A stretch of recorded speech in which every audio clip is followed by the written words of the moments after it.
the scent she never wore for me. There's a scent that doesn't belong in our apartment. I smelled it the night this began, something like bergamot and late summer peaches, bright but with a dark finish, the way a candle burns sweetest right before it dies. It hung in the hallway long after my wife had gone to bed, clinging to the frames where our wedding photos live.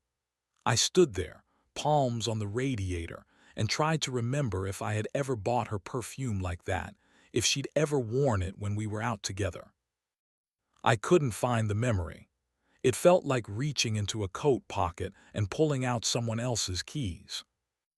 Mara mumbled from the bedroom, "Babe, you coming?" the way she used to when our nights were predictable and lovely. I said yes and slipped under the covers, the scent following like a second version of her. I'm a food photographer. My studio sits above a bread bakery that begins whispering at 4 a.m. and shouts by 8. The ceiling is high, the windows honest. In the early years, I'd bring Mara to test shoots and we'd argue about whether a fig looks more like a wound or a jewel. She runs brand partnerships for a wellness company. She's good at turning ideas into money and keeping the money dressed well. We met at a pop-up gallery where every photograph was of salt. She laughed at something no one else found funny, and I fell a little in love with the specific angle of her mouth when she did. The morning after the perfume, she made coffee and kissed the back of my neck, a move that both forgives and asks to be forgiven. "We're late for the studio," she said, which was a tiny lie because I was exactly on time and she didn't have to be anywhere until noon. People who keep small lies handy make me nervous. It means they expect to need them. Around 10, my phone buzzed with a charge alert. A pair of cocktails at a rooftop bar called the Violet Room, the kind of place that serves water in carafes shaped like swans and names its velvet chairs. The card was mine. Mara has a duplicate in her wallet. The timestamp matched when she'd gone out to walk and think. When I texted her, she replied, "Just clearing my head. Want sushi tonight." I stared at the message as if it were a polite burglar. I don't mind the idea of her making small escapes from us. Marriage is a room with many doors and you don't have to lock them all. What I mind is the scent that isn't ours and the cocktails I didn't drink, and the feeling that the map of us had been folded wrong. That evening, alphabetizing prop cutlery to calm down, I found a folded card in the pocket of Mara's blazer. It was the Violet Room's matchbook, tiny moths stamped in silver, tucked around a sliver of keycard sleeve with a number written in pencil. Halyard, R, no room number, just that initial, like a promise made to handwriting. I put the card back. I am not proud of the part of me that wanted to keep it.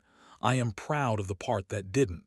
My father used to say, "Evidence is a rude houseguest. It never leaves when you need it to."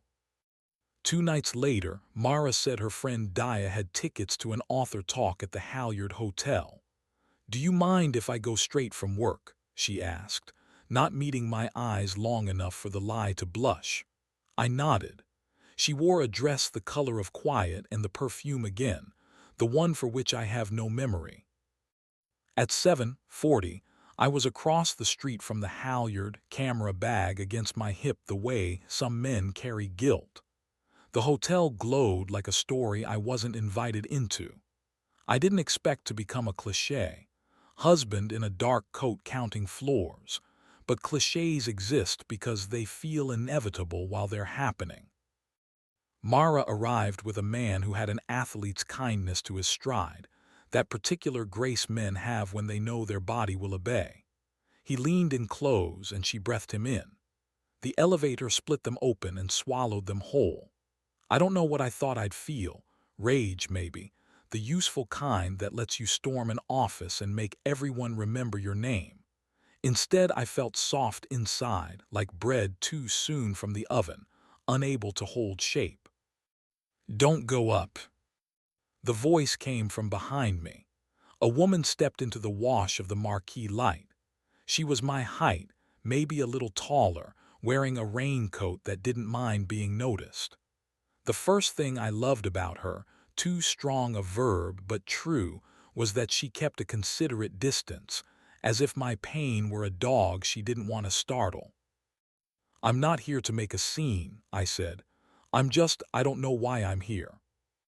"Because you know," she said, and her mouth did the smallest, saddest smile. "I'm Rhea." She nodded up at the halyard sign like a person greeting whether she's already expected. "He's mine, or he was. We live across the hall from the elevator that takes you to the violet room." She slid her hands into her pockets. I told myself it was a coincidence when every Thursday smelled like new perfume. In movies, this is the part where we plot. In life, this is the part where you realize your feet don't want to move because moving means changing addresses inside yourself. We didn't go in. We walked along the row of restaurants where waiters tilted wine bottles just enough to make their wrists look elegant. "Do you want to catch them?" she asked when we reached the river. "Would catching help?" "I don't know," I said, watching the water ignore the city. I thought the worst would be not knowing. Now I realize the worst might be acting like the person I'd be in there. She nodded. "I tried acting once," she said. "A small stage. I was good at crying on cue and bad at caring about the right things." She offered her umbrella, black with a frayed edge like a mood, and we shared it without touching, a little lesson in intimacy the weather taught us. We said goodbye on the corner where the florist ties ribbon around regret. She handed me a card for her studio. She's a textile designer, it turned out. Then added, "If you need a place where nothing matches on purpose, you can come by. There's tea, and a couch that has witnessed worse conversations than we could possibly have." When I got home, Mara was asleep on her side, mouth open like she had been trying to say my name and got lost halfway. I watched her chest rise and fall, that stubborn, beautiful proof of life, and sat on the edge of the bed until the sun agreed we were allowed to have morning. We did the thing couples do when the air is full of questions. We became very nice. We made breakfast with eye contact. We texted pictures of our lunches like middle schoolers in healthy relationships. On Saturday, she kissed me with careful hunger, and I let my hands learn again what to do with a familiar body that suddenly felt borrowed. It wasn't bad. It was almost worse than bad. It was tender, like someone telling you a story they've rehearsed. The next Thursday, I went to Rhea's studio. It lived above a boxing gym that thumped like a heart with a complicated past. Her space was all color, bolts of fabric leaning on each other like tired dancers, a worktable scarred with honest accidents. She brewed tea as if it could be a spell. "I'm not here to," I began. "Be bad," she finished. "I know, me neither." She handed me a mug. "I am here to not be alone with a truth that makes the ceiling lower." We talked like people who'd been told to whisper in a museum. She told me about the first time she met him, how he'd charmed her with a story about knowing the names of constellations, how he never once looked up to check if they were there. I told her about the time Mara and I got lost driving home and decided to keep being lost for an extra hour because being lost together felt like inventing a country. And still between us that soft heat, not the kind that burns, the kind that makes sense. At 8:20, her phone lit up with a text, checking out the violet, then turning in, "Don't wait up." She didn't open it. We both read it anyway. There are sentences you don't need permission for. "Let's go," she said, and for a second I thought she meant to the halyard, to the elevator, to the door that would change our lives in a way we could hold like a photograph. She shook her head, smiling at her own dramatic impulse. "No," she said. "Let's go where the city won't clap for us." We walked to the ferry landing where the lampposts always look lonely. The wind had taste and the benches had stories. Rhea stood close enough for me to feel the heat of her shoulder through our coats, that small geography lesson bodies give each other before anyone speaks. "May I?" she asked and placed her hand on my chest. Not proprietary, curious, like a scientist taking notes on weather patterns. My breath stuttered under her palm. I covered her hand with mine and felt how perfect an instrument a hand can be when it is careful. We kiss the way you kiss when you want to be able to tell the truth about it later. Not showy, not performed for any imaginary camera. My lips learned hers like a language I might be allowed to keep. Her mouth tasted faintly of cinnamon, the tea, I think, and something else that belonged to her, not to anyone she'd been with or promised to. We kept it there, in that generous borderland where almost is the most honest word. When we stepped apart, she pressed her forehead to mine and laughed under her breath, amazed by the very idea of restraint. "Thank you," she said, and it should have been me thanking her, but that's how kindness cheats you into thinking you're generous. There's no clean way to write what happened next. There were weeks with more talk than touch, the two of us building a vocabulary that didn't require us to be cruel to anyone else to feel like ourselves. There was a Tuesday where we lay fully dressed on her studio couch, shoes off, feet touching, and listened to the boxing gym below us teach a boy how to guard his face.